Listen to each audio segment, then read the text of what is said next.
Será que atividade física pode durante um tratamento de câncer?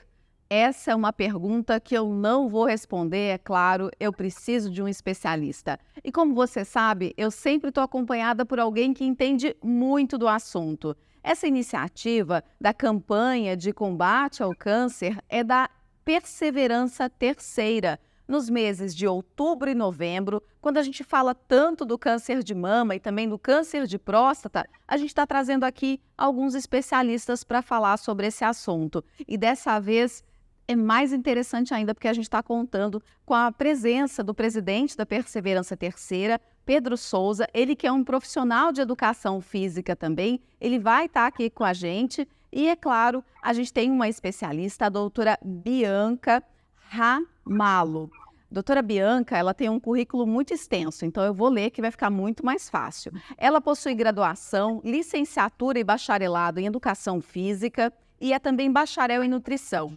Ela tem especialização em fisiologia do exercício e nutrição, mestrado em biodinâmica do movimento humano, doutorado em ciências pelo programa de pós-graduação em medicina, pós-doutorado em atividade física e disfunções orgânicas e atualmente é professora do curso de medicina da Universidade 9 de Julho, da capital paulista. Ela é professora e coordenadora dos cursos de especialização em nutrição e medicina esportiva e membro associado da Sociedade Brasileira de Medicina da Obesidade. Aliás, a doutora Bianca, ela conhece Sorocaba, já esteve muitas vezes aqui palestrando, tem família na cidade, então ela conhece a nossa realidade. Então, antes de mais nada, muito obrigada pela sua participação, doutora. Eu que agradeço o convite. Para mim é uma honra fazer parte desse projeto e levar um pouquinho mais de informação. Pedro, quero passar a palavra para você agora. Muito obrigada por também estar participando dessa iniciativa, né? A Perseverança, que está trazendo essas informações e conhecimento para toda a população. Tá, obrigado, Denise, obrigado, Bianca, por aceitar esse convite. Lógico, quando a gente fala em atividade física, eu, como profissional de educação física, tive o privilégio de conhecer a professora doutora Bianca, que por muitas vezes participou do Ciclo do Conhecimento, que é um projeto do Conselho Regional de Educação Física. E dentro dessa campanha que a Perseverança está fazendo, juntamente com todas as suas afiliadas, o jornal, a rádio, o Monteiro Lobato, a Vila dos Velhinhos, a APES, a Liga Sorocabana de Combate ao Câncer, ao Colégio Politécnico, ao SOS, quer dizer, a gente procurar ampliar esse trabalho de prevenção e de conscientização. E é muito importante a atividade física, porque nós, como profissional da saúde também, desde 1997, com a resolução 2018, o profissional de educação física ele é um profissional da área da saúde. E nós vimos na pandemia aí o quanto é importante a atividade física. Eu acho que hoje a doutora Bianca vai acrescentar muito essa informação para que as pessoas procuram fazer a sua prevenção também através da atividade física. Muito obrigado aí, viu, Bianca, pela sua participação e também você, Denise. Então, vou estar acompanhando aqui junto com vocês. Acho que a gente pode começar falando, doutora, dessa questão da atividade física durante um tratamento de câncer. É necessário? É possível? Perfeito, Denise. Então, eu só queria começar com esclarecendo esses termos que, para a maior parte das pessoas, ainda são termos que são contraditórios, que são a atividade física e o exercício físico. Então, apesar de muitas vezes as pessoas usarem como sinônimos, eles têm uma diferença. Então, quando a gente fala em exercício físico, a gente está falando de algo que é sistemático, planejado. Então, eu vou lá na praça todos os dias, vou caminhar por tantas horas. Isso é um exercício físico, é algo que você está planejando, está se esforçando e está querendo progredir. A atividade física, ela é qualquer movimento que a gente faça ao longo do nosso dia que aumente o nosso gasto energético. Então, isso vale, por exemplo, para jardinagem, afazeres domésticos, subir e descer de escada, coisas que a gente se movimenta. Então, quando a gente fala durante o tratamento, na verdade, em todos os aspectos da vida, né? A gente precisa fazer os dois. Então, eu sei que muitas vezes, para as pessoas, fala, nossa, é um momento realmente complexo, difícil de tratamento de um câncer, é uma situação muito delicada, mas a gente não só pode fazer o exercício físico, como a gente deve fazer. O exercício físico durante o tratamento de câncer, especialmente do câncer de mama, ele tem muitos benefícios. Então, a gente sabe que essas mulheres, elas respondem melhor ao tratamento, que elas têm um autocuidado, elas têm uma melhora da autoestima, da autoimagem, quando elas fazem exercícios físicos. E aí, a gente sabe que melhorando tudo isso, melhora não só a saúde física, mas a saúde mental também ajuda aí a impulsionar nesse momento tão difícil. Achei interessante que você colocou essa diferença, porque muitas vezes também a pessoa, quando ela descobre esse diagnóstico, ela acaba ficando um pouco prostrada e achando que em alguns momentos ela até abre mão de algumas atividades que ela tinha no dia a dia dela. Seja uma dona de casa ou mesmo uma mulher, a gente sabe que quando você descobre um câncer de mama, você é dona de casa, você trabalha fora, se você tiver filhos, você cuida dos filhos, se você for casada, você cuida do marido também. Enfim, então pelo que eu estou entendendo, a gente vai fazer essa separação, né? A atividade é tudo aquilo que eu estou fazendo, se eu estou caminhando até a minha estação de trabalho, se eu estou ali lavando uma louça, varrendo a casa, e o exercício é aquilo que eu faço de forma programática, buscando ali um resultado. Mas aí, nesse caso, eu não posso abrir mão de nenhum dos dois. Não, então a gente nunca vai abrir mão de nenhum dos dois. Principalmente nesse momento, obviamente, quando a gente fala em tratamento do câncer, a gente tem que entender que alguns momentos, principalmente em reações à quimioterapia, então às vezes tem muita náusea, vômito, indisposição.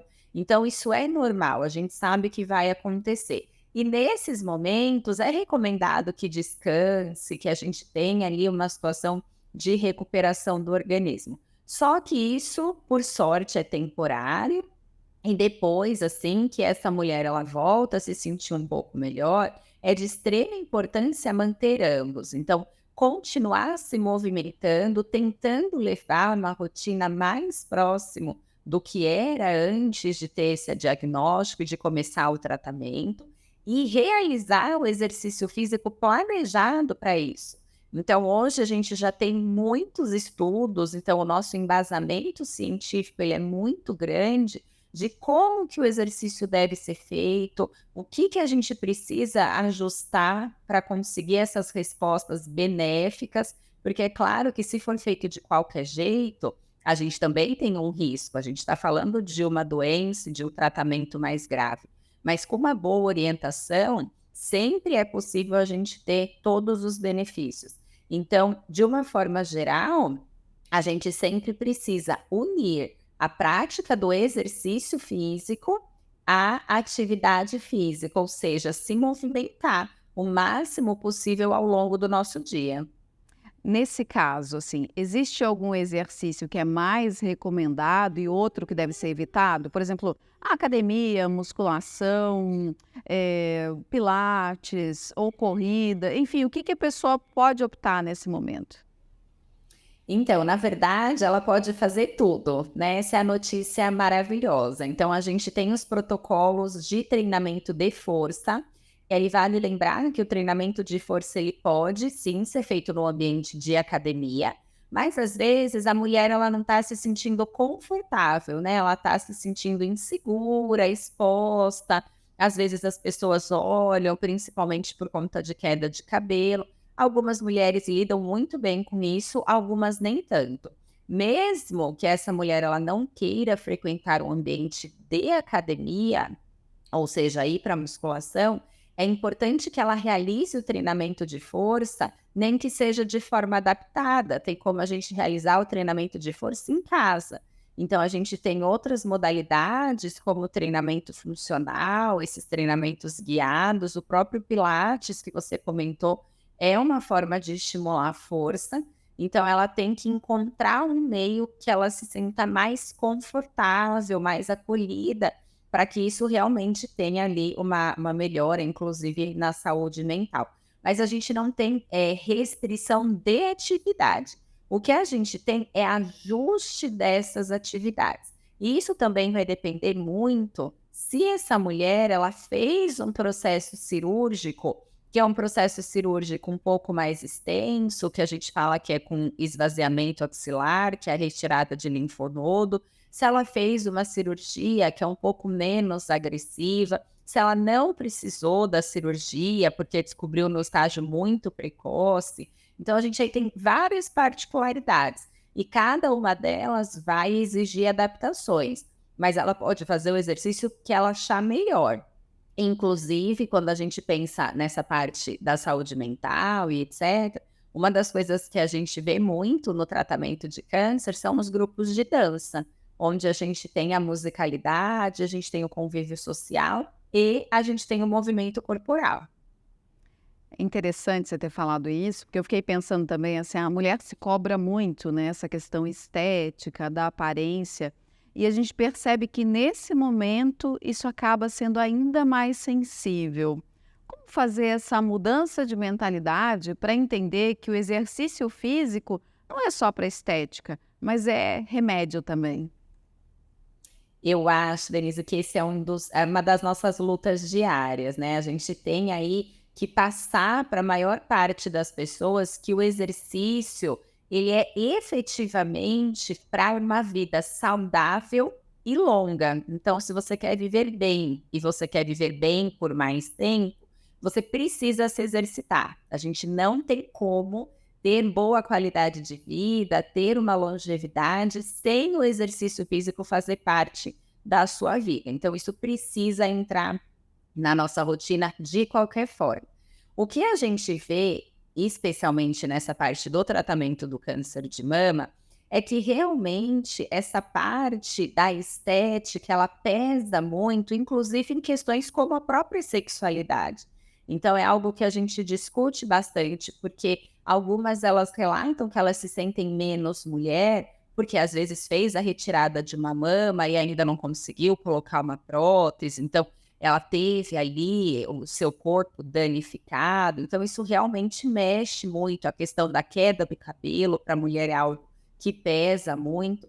E o que a gente vê é que quando a gente coloca o exercício físico nesse momento, ela vai tendo esse contato com o próprio corpo, ela vai entendendo que o seu corpo tem muitas outras capacidades e muitas outras funções que não são estéticas. Então, ela passa a gostar daquele corpo, justamente porque ele não é só algo imagem, né? Então, é só uma foto bonita, ele é algo funcional, que dá vida e que melhora ali o seu dia a dia. Então, essa autoconfiança, essa autopercepção corporal melhora muito essa questão de como as mulheres lidam com a mudança estética que geralmente está atrelada no tratamento de um câncer de mama. Eu costumo brincar e dizer que uma mulher é muito mais que um corpo, né, doutora? Então a gente precisa se olhar com esse amor também, entender que a gente tem muito mais para oferecer. E aí, nesse caso, como também entender que tudo aquilo que a gente faz ao longo da vida traz benefícios num momento como esse? Por exemplo, se você já é uma pessoa acostumada a se exercitar, no momento de uma doença, seu corpo vai ter memória, né? Perfeito. E aí eu acho que é um ponto ainda mais importante, que é se você é uma pessoa acostumada a se exercitar, a chance de você desenvolver uma doença é muito menor. É claro que ela existe, porque até no caso do câncer, por exemplo, a gente tem fatores genéticos. São a minoria dos casos, mas a gente sabe que tem. Agora, se a gente olhar 80, 90% dos casos de câncer, de uma forma geral, poderiam ser evitados adotando hábitos saudáveis. Então, você pensa, 90% do número de pessoas com câncer poderia ter evitado ter essa doença. Então, quando a gente fala de fazer exercício físico, ele está atrelado, na verdade, a um estilo de vida saudável. O que a gente considera um estilo de vida saudável? Então, a pessoa ela tem que se exercitar com regularidade, mas a base é a atividade física, é se movimentar o máximo possível. Ela tem que ter uma nutrição adequada. Então, a gente não está falando de dietas malucas e restritivas, a gente está falando de fornecer todos os nutrientes que o organismo precisa. Ela tem que ter um sono de qualidade, que a gente sabe que na população de hoje isso pesa muito também. E ela tem que conseguir controlar os seus índices de estresse, melhorar a sua saúde mental. Então, a gente trabalha com 4 pilares no estilo de vida saudável. Todos eles juntos é que fazem essa prevenção de vários tipos de câncer, especialmente do câncer de mama, câncer de próstata e câncer de colo, que é lá no intestino. E aí a gente tem outros fatores que estão também relacionados a hábitos de vida, como, por exemplo, o tabagismo, que piora a incidência de todos os tipos de câncer, não só de pulmão.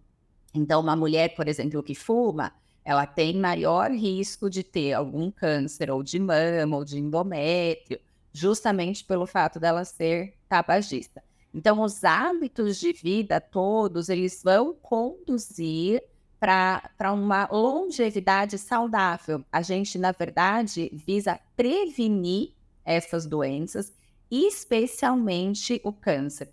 Então, a gente tem uns dados até de um estudo que foi conduzido pela Universidade de São Paulo, pela USP, que eles mostraram que 10.000 casos de câncer poderiam ser evitados todos os anos se as pessoas fossem fisicamente ativas. Então, a gente tem números, né, que a gente brinca aqui contra números não há argumentos, que mostram que sim, se você se exercitar, for fisicamente ativo ao longo da vida, você previne muito que essas doenças aconteçam.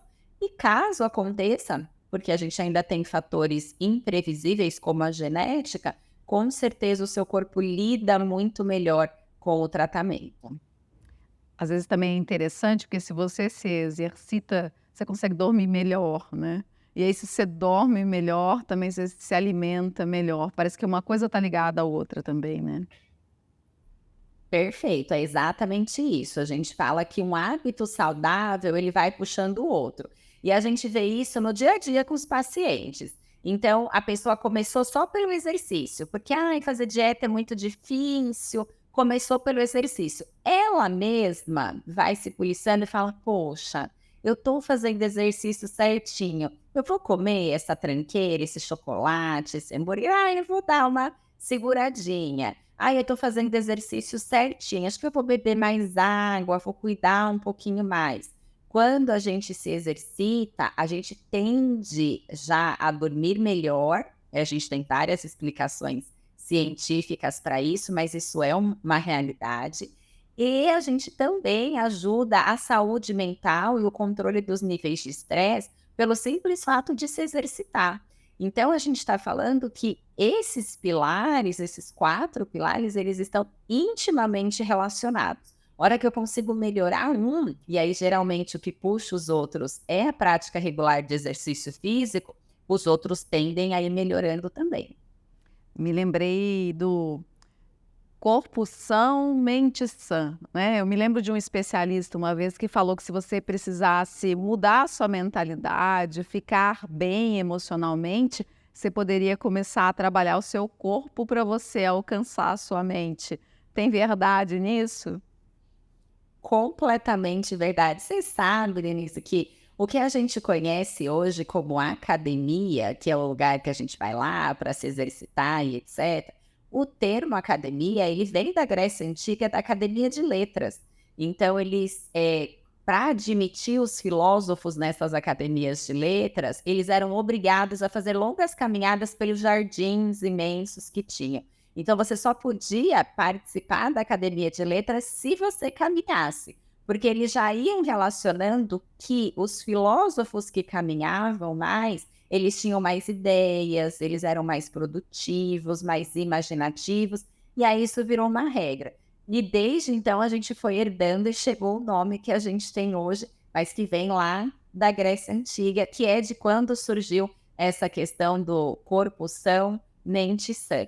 Então, a gente tem essas conexões que elas são extremamente importantes. E aí tem um outro detalhe, né, que é uma frase que a gente ouve diariamente, que nem eu como professora na universidade, eu sempre incentivo muito os alunos a praticarem exercício físico regularmente, e aí a resposta é sempre assim, ai, mas eu não tenho tempo, porque eu tenho que estudar. E quando a pessoa ela é fisicamente ativa, ela tem uma melhora cognitiva. Então, resumindo, você consegue compreender um conteúdo com mais facilidade e você consegue reter, ou seja, memorizar esse conteúdo melhor também. Então, num número completamente imaginário, mas vamos supor que eu demorasse 3 horas para entender um determinado conteúdo que eu preciso estudar. Se eu sou fisicamente ativo, eu entendo e retenho esse conhecimento em 1h30, por exemplo. Então, não é uma perda de tempo, é um investimento do tempo, que a gente consegue colher muitos benefícios sobre isso. Desafio, como começar? Tem alguma orientação? Porque a gente sabe que tem uma resistência. Foi interessante que você acabou colocando: "Ah, não tenho tempo. Ah, não tenho dinheiro, né, para pagar uma academia", por exemplo. Como que orientar esse começo? Então, você sabe que essa é a pergunta de milhões, né?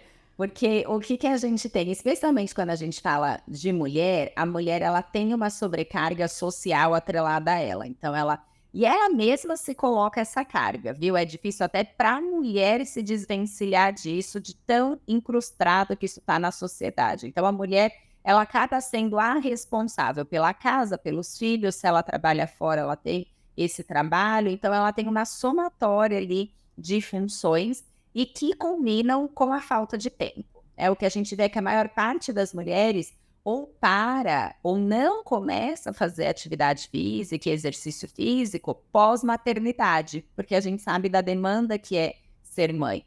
Então, o que a gente sempre orienta é assim, comece do jeito que dá para começar.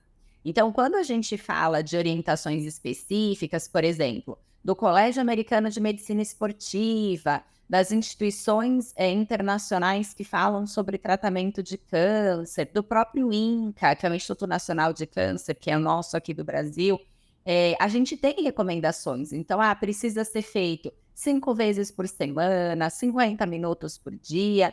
E a hora que a gente passa isso, dá um choque, né? E geralmente o comportamento, principalmente das mulheres, é assim, já que eu não posso fazer 5 vezes na semana, eu não vou fazer nada. Só que o que a gente sabe? Lembra que uma coisa vai puxando a outra? Então, a nossa orientação é sempre que ela comece com o que der. Caminhando no próprio bairro, num parque, indo em algum centro de atividade que pode ser gratuito ou pago. E aí, se ela começou, por exemplo, uma vez na semana, arrumou ali um horáriozinho que os filhos estão na escola, ela não está no trabalho, enfim, que seja no final de semana. E ela começou. Daqui a pouco, essa uma vez por semana já é tão normal, já está tão na rotina dela, e ela percebe que é possível aumentar um pouquinho. Aí ela aumenta mais uma vez. E ela vai sentindo os benefícios, a melhora física, a melhora emocional, a melhora da saúde. E ela mesma vai querendo colocar mais dias. Então, é uma coisa bem orgânica mesmo. Então, o nosso conselho é assim, a gente precisa sair dessa ideia de é tudo ou nada. Ou eu faço 100% da regra, ou eu não faço nada. Porque o início, de qualquer forma, ele é melhor do que a gente ficar buscando a prática perfeita dentro de todas essas recomendações desses órgãos. Então, a grande dica é, comece, não pense muito, só faça. E aí, com o tempo, as coisas vão se encaixando da melhor maneira. Caminhando para finalizar já a nossa conversa, a gente sabe que a gente poderia ficar aqui muito tempo, porque a gente não tem a pretensão de esgotar o assunto, muito pelo contrário, apenas incentivar que quem está nos acompanhando busque mais informação. Nesse caso, doutora, é químico essa sensação de melhora? Nosso corpo tem essas descargas químicas, hormonais? Como que a gente justifica isso? Quem faz atividade física sabe que depois que você termina, atividade não, você me corrigiu já, exercício físico, a gente se sente muito melhor, né? Você estava na academia ali fazendo musculação, você vai para casa, toma um banho, você fala, agora eu vou conquistar o mundo. Tem uma explicação para isso? Com certeza. E esse é o grande benefício, que é um benefício agudo, instantâneo. Então, às vezes, para a gente perceber mudanças como, por exemplo, ganho de músculo ou redução de gordura, isso leva um tempo, né? É um processo que a gente já espera que demore um pouco mais. Agora, essa sensação de bem-estar, ela é imediata, ela é instantânea após qualquer sessão de exercício. Isso se dá porque durante o exercício a gente libera muitos neurotransmissores, que são fatores químicos lá no cérebro que dão essa sensação de bem-estar. Então, os principais são endorfina, que também ajuda na diminuição das dores. Então, fazer exercício físico melhora o limiar de dor. Quando a gente fala de tratamento de câncer, isso é algo importante, mas para a vida inteira, né? Ter um limiar de dor melhor é muito mais benéfico. A gente tem a serotonina, que é esse neurotransmissor que dá essa sensação de vou conquistar o mundo. E aí eu brinco que a serotonina fala pra gente, olha, o mundo é bom e tudo vai dar certo. Então ela faz essa sinalização. E a gente tem também a adrenalina, a noradrenalina, que são outros neurotransmissores que dão um pouquinho de ânimo, de energia. Então que falam, olha, eu consigo mais, eu sou capaz. E aí, claro, a gente tem vários outros neurotransmissores envolvidos, mas esses são os que nos modulam. A dopamina também a gente libera. A dopamina está relacionada ao nosso centro de recompensa. Então, eu sempre brinco que a pessoa fala assim, eu não consigo parar de comer, isso está me prejudicando. Sempre que tiver esse desejo por comida, não é uma fome fisiológica, mas é um desejo, uma fome emocional, vai fazer uma caminhada que vai passar. Porque quando a gente come, a gente libera essa dopamina, que tem esse sistema de recompensa. Mas o exercício também libera. Então, a gente também vai ter esse sistema de recompensa ativado. E é por isso que a gente se sente também, que fala, olha, eu consegui, eu fiz, eu sou capaz. Então, a gente tem vários moduladores químicos que eles vão nos motivando. E é justamente por isso que é importante começar de qualquer maneira. E depois a gente vai chegando próximo do ideal. Porque essas sinalizações químicas vão motivando. Você quer essa sensação do poder, da autoconfiança, do bem-estar. E aí você vai buscando isso, e de repente o exercício se torna rotina na vida da pessoa.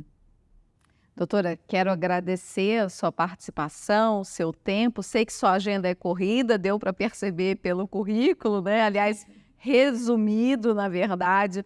Quer deixar algum recado para quem está nos acompanhando?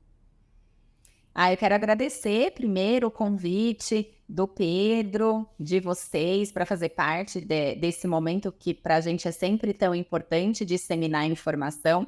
E o meu recado é o recado que eu falo, né, o tempo todo, todos os dias para as pessoas que convivem comigo, que é se movimente, se priorize. Então, a gente recentemente até falou isso também em uma entrevista, mas que é muito legal que a gente precisa entender que o nosso autocuidado é um ato de amor com os outros. Porque se a gente não estiver bem, se você não estiver bem fisicamente, bem de saúde, bem mentalmente, você não consegue ajudar mais ninguém ao seu redor. Você não consegue ajudar os seus filhos, o seu marido, a sua família, os seus amigos.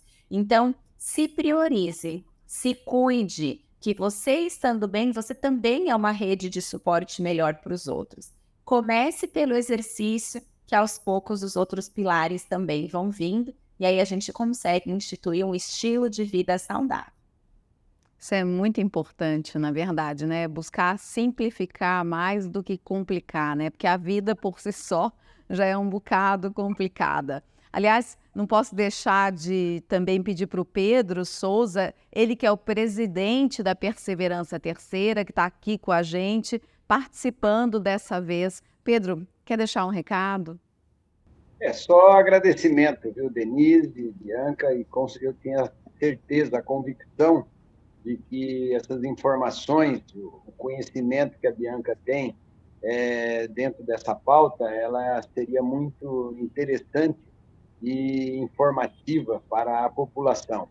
A gente sabe que a atividade física, o exercício físico, a qualidade de vida são prioridade para as pessoas, mas a campanha na qual a gente está buscando essa prevenção, eu vejo que nós, profissionais de educação física, estamos inseridos. E é importante a gente disseminar todas essas informações. Então, só agradecimento mais uma vez à Bianca por estar compartilhando com a gente todos os seus conhecimentos e todas as suas experiências. Agradecer do fundo do coração e, com certeza, fazer aí um mundo melhor para as pessoas que às vezes estão perdidas e não têm essas informações. Muito obrigado. Conhecimento e conhecimento com qualidade, que é o que faz a diferença. Então, acho que de hoje fica esse recado. Comece. Feito é melhor que perfeito. Comece do jeito que você pode. 30 minutos? Começa. Se for 40, começa. Pega o tênis, vai caminhar. Ou então descobre perto do seu bairro um equipamento público que às vezes oferece. Ou então qual é o investimento que você pode fazer para começar com exercício físico, buscando uma melhora. A gente fica por aqui, mas você sabe, ainda tem uma série de entrevistas aí nessa campanha da Perseverança Terceira contra o câncer.